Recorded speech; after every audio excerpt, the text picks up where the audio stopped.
What's going on, world? Planet Earth?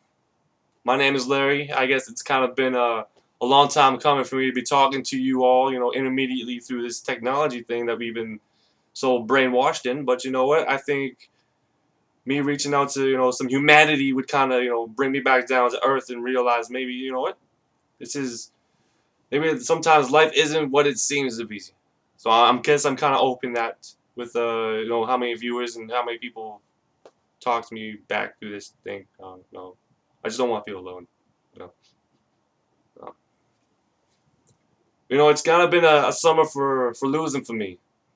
So I mean, I haven't been myself at all. I've been tangled up in the past, and I've been trying to, I need to cut a piece of myself off in order to let myself grow. You gotta do that sometimes. You gotta burn bridges, to the past and just move forward. You just gotta, live more of like a life that's more random, in search of meaning. Never mind trying to map things out. Just let things go. Just let things fall as they may. And I kind of this summer I just forgot about that. I guess just kind of just taking life seriously. You know. But I remember, since I'm talking to you right now, this is supposed to be cathartic and therapeutic for myself. I want to talk to you guys. Hope you guys don't mind. It's the story of the man who lost himself but found along the way. And it was when Canada won the gold medal. I remember this day like it was fucking yesterday. It was beautiful. Sorry for my cussing. If I cuss too much, I'm sorry. I'm just excited.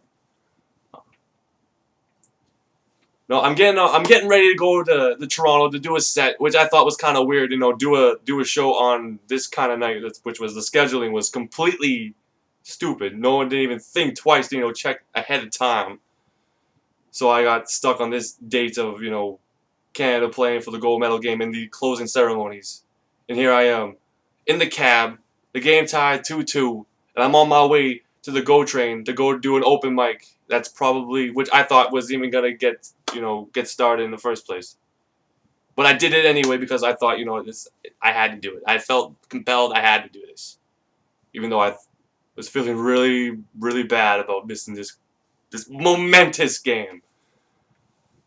So finally, I get down to the GO train, and USA scores 3-2, and I'm panicking right now, and I'm knowing that my train's gotta leave right now. And I don't see no one in sight. And I'm tripping balls, man. I'm tripping over my balls trying to get into this train because there's no one there. Man, how about that? There's just no one there. How about that? And I didn't see anyone until Ajax. So people started piling in around there. And then this girl came in. And she just screams, "Sidney Crosby scored the game-winning goal!" I was like, wait a sec. We were just down 3-2, and we went overtime. Sidney Crosby, game winner. He got it. Woo! I mean, this was that was poetry. He hadn't scored a game all tournament, and he scores the most important goal of his career. Of a kid, like probably Canadian history. Like that was I haven't even seen the footage yet. You know what I mean? This was a great night for me. As soon as I heard the news, I went ape shit. I fucking started running up and down the carts, man. There must have been 12 of them. I'm running up and down the cart screaming, "Woo! Slap hands! Slap hands! Slap hands! Slap hands!" Just having fun, man. It was beautiful. Everyone was just having a good time with it. Running up and down the carts, going from the top and then the bottom. And then I'm trying to go forward, but then I kind of get mixed directions with I go backwards sometimes because in the heat of the moment, I'm so excited, I don't know where the hell I'm going. Then I realize I've seen this person's face about 3 times now. That way.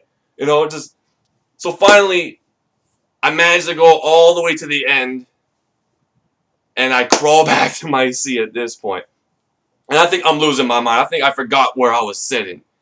Because I got back to my seat, originally where my seat, what I thought it was, which I was kind of confused with because I was so excited, and I got lost in where I was because, yes, of the moment. I was lost in the moment.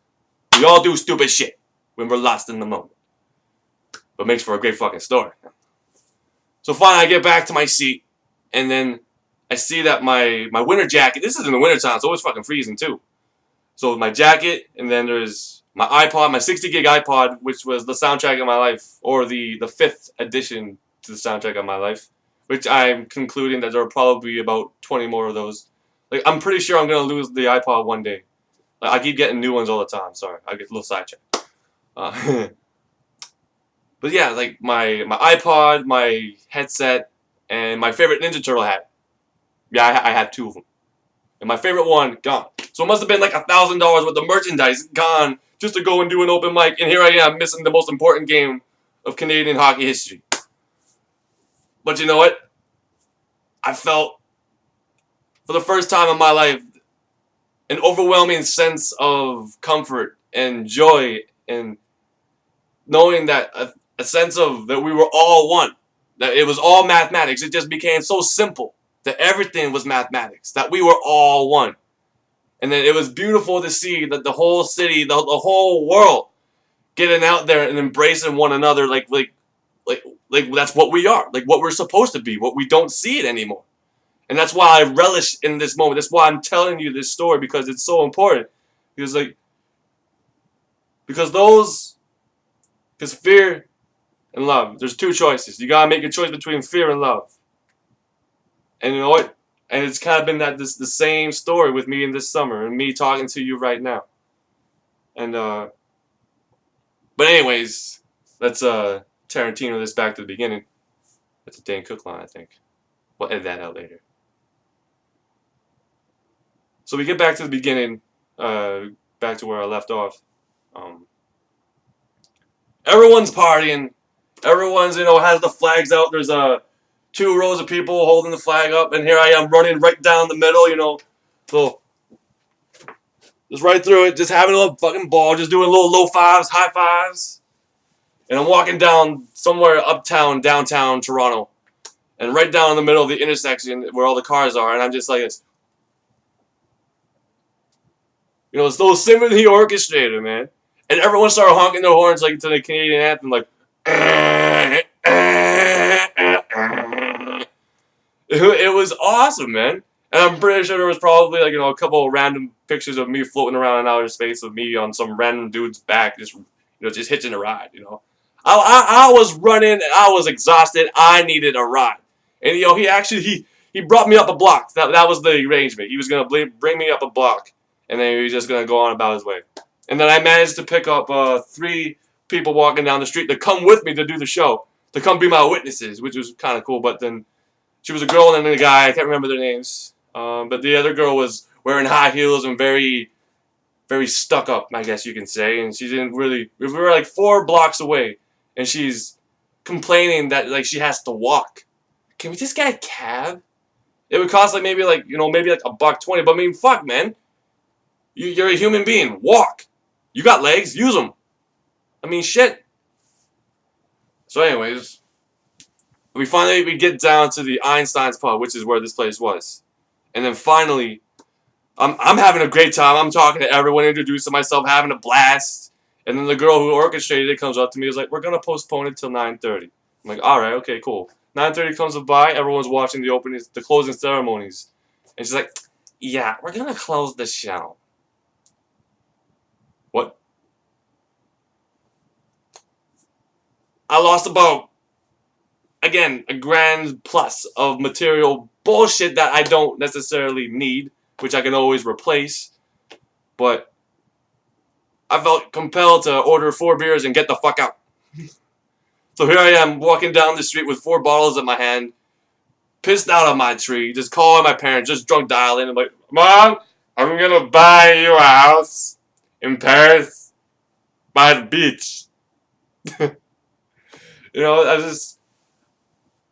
That's when I knew that I had to do this, that I had to make this decision, that I knew that the decision I made to drop out of college to do comedy, to pursue it full time, that I knew that this was what I had to do. I knew that there's nothing else that I should be doing. This is it. There's no plan A. There's no plan B, just plan A. So, again, you have a choice between fear and love. And right now, I feel like I need to untangle myself from the past, so you know what? I choose love. And I think we should spread that just a little bit more in this world, you know what? I think everything that we should be looking for should look a little bit more like love. So you know what? It's mathematics. We all won. Remember, live a life of randomness in search of meaning. Alright? To seek, to strive, and to find, but not to yield. I saw that in the movie once. Alright, peace out everyone.